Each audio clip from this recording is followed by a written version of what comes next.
दोस्तों आज के इस वीडियो में मैं जिस टॉपिक पर बात कर रहा हूँ ये आप सभी को देखना चाहिए, क्योंकि ये वीडियो दोस्तों बहुत सारे नौजवान बच्चों का जीवन बचा सकती है।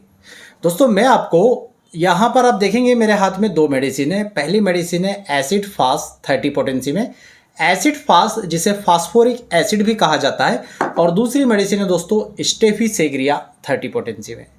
उम्मीद करूंगा आपको नाम स्पष्ट दिख रहा है। मैं एक बार फिर से दोहरा देता हूं, एसिड फास्ट 30 और स्टेफिसेग्रिया 30। तो आज की इस वीडियो में ये दोनों मेडिसिन लेने का कारण क्या दोस्तों, तो मैं आपको आज एक बेहतरीन कॉम्बिनेशन बता रहा हूं जो आपको यूज़ करना चाहिए। सबसे पहले करना कहाँ चाहिए और क्यों मैं दोस्तों आपको आज ये बता रहा हूँ इसके बारे में जान लेते हैं। दोस्तों जनरली ना आज के युवाओं में एक बहुत बुरी लत है मास्टरबेशन की। दोस्तों मास्टरबेशन एक ऐसी बुरी आदत है जिसे मेडिकल साइंस तो कहीं से भी बुरा नहीं कहता, परंतु यदि प्रैक्टिकल लाइफ में देखें या हमारे पास आने वाले मरीजों को देखें या हम अपने पुराने आयुर्वेद को देखें तो दोस्तों ये बहुत ही खतरनाक, बहुत ही गंदी लत है। ये दोस्तों इतनी खतरनाक लत है कि जो भी व्यक्ति बहुत अधिक मास्टरबेशन करके अपनी बॉडी के अंदर जो बहुत ज़्यादा कीमती पदार्थ है उसका नाश कर लेता है, उसका असर धीरे धीरे दोस्तों शरीर पर दिखने लगता है। सबसे पहले जिस व्यक्ति ने बहुत अधिक सीमेन लॉस किया है, सबसे पहले दोस्तों उसका मानसिक मतलब जो नर्वस सिस्टम होता है दोस्तों वो डाउन होना शुरू होता है, और नर्वस सिस्टम डाउन होने के बाद एक लिमिट तक तो शरीर दोस्तों उसका इम्यूनिटी के कारण या प्रतिरक्षा तंत्र के कारण समझ लीजिए एक बचाव करता रहता है, परंतु धीरे धीरे सीमेन लॉस का असर मानसिक स्तर के साथ साथ फिर शारीरिक स्तर पर भी होने लगता है। जो भी लोग बहुत अधिक मास्टरबेशन करते हैं, चाहे वो इसे कितना ही मेडिकल साइंस की दृष्टि से कहे कि ये हानिकारक नहीं है, परंतु जिन्होंने बहुत अधिक मात्रा में इसका यूज़ किया है वो ये जानते हैं कि धीरे धीरे उनका नर्वस सिस्टम डाउन होना शुरू हो जाता है। अब इसमें क्या क्या लक्षण आते हैं दोस्तों ये जानिए। सबसे पहले तो ये समझ लीजिए कि जो लोग बहुत अधिक मात्रा में मास्टरबेशन करते हैं दोस्तों उनको मानसिक रूप से किसी भी प्रकार का डिसीजन लेने की क्षमता धीरे धीरे कम होती जाती है। ऐसे लोग अपने दम पर ना तो कोई कपड़ा पसंद कर पाएंगे, ना ही अपने दम पर कोई, ये तो मैं एक उदाहरण दे रहा हूँ, किसी भी प्रकार का डिसीजन नहीं ले पाएंगे। कोई चीज़ लेने जाएंगे तो उम्मीद करेंगे कि मेरे साथ एक दो व्यक्ति चले जो उनमें से मुझे सही तरीके से सलेक्शन करवा दे।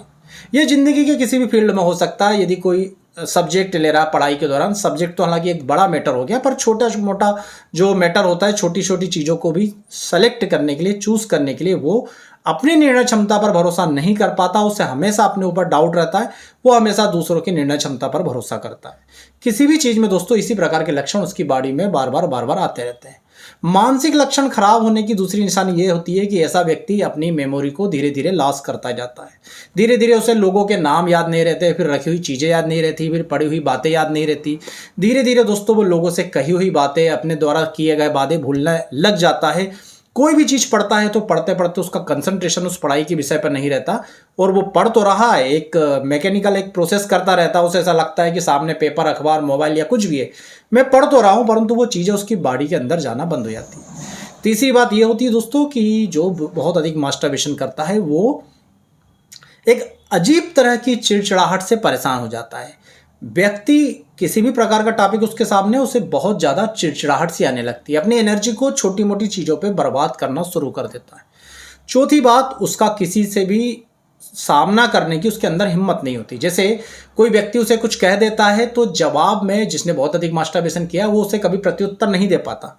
अब हो सकता है कि सामने वाला व्यक्ति उससे बड़ा अधिकारी हो, इसलिए प्रत्युत्तर नहीं दे पा रहा, परंतु ऐसे लोगों का मानसिक स्तर इतना बेकार हो चुका होता है, उसका नर्वस सिस्टम इतना बेकार हो जाता है कि यदि वो 7 लेवल का व्यक्ति भी है या अपने से छोटा भी है और सामने वाले ने कुछ ज़्यादा कुछ बोल दिया तो भी उसे प्रत्युत्तर नहीं दे पाएगा।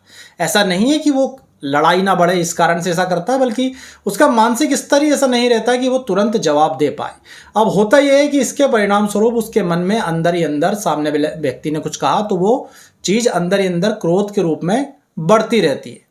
होम्योपैथी ये मानती है कि शरीर के अंदर ये जो क्रोध है इसे बाहर निकाल देना चाहिए। यदि ये अंदर रहता है तो धीरे धीरे धीरे ये आपके शरीर में बड़ी बीमारी पैदा कर सकता है, और मास्टरबेशन वाले मरीजों में यही होता है।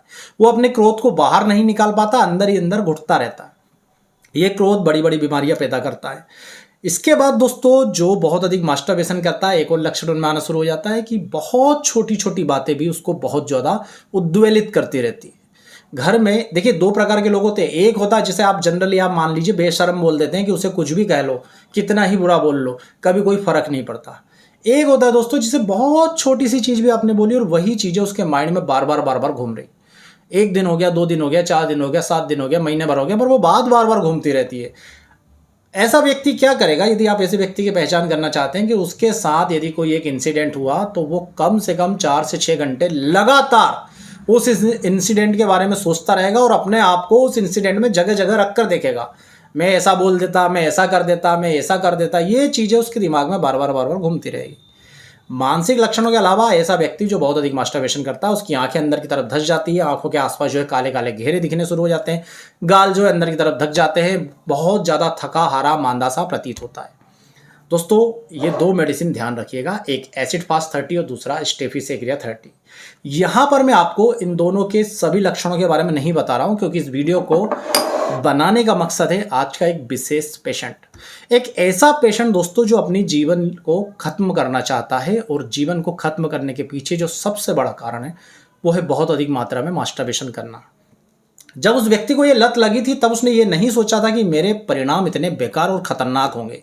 आज दोस्तों कंसल्टिंग के लिए वो आया तो उसने जो बताया उसे सोच करके ये जो नई पीढ़ी है से ये मैं थोड़ा सा मार्गदर्शन देना चाहता हूँ कि ये चीज़ें चाहे डॉक्टर आपको कहे किसी प्रकार से हानिकारक नहीं दोस्तों, ये आपकी जीवन इतने खतरनाक मोड़ पे ले जाएगी जहाँ पर आप सोच भी नहीं सकते। आप इतने ज़्यादा मानसिक रूप से टूट जाएंगे, आपका नर्वस सिस्टम इतना बेकार हो जाएगा कि आप किसी का सामना नहीं कर पाएंगे, आप किसी को जवाब नहीं दे पाएंगे, आप कोई डिसीजन नहीं ले पाएंगे, आप चीज़ों को याद नहीं रख पाएंगे। आपके साथ ऐसी ऐसी चीज़ें होंगी कि आप सोचेंगे कि किस तरह से इस चक्रव्यूह से मैं बाहर निकलूँ।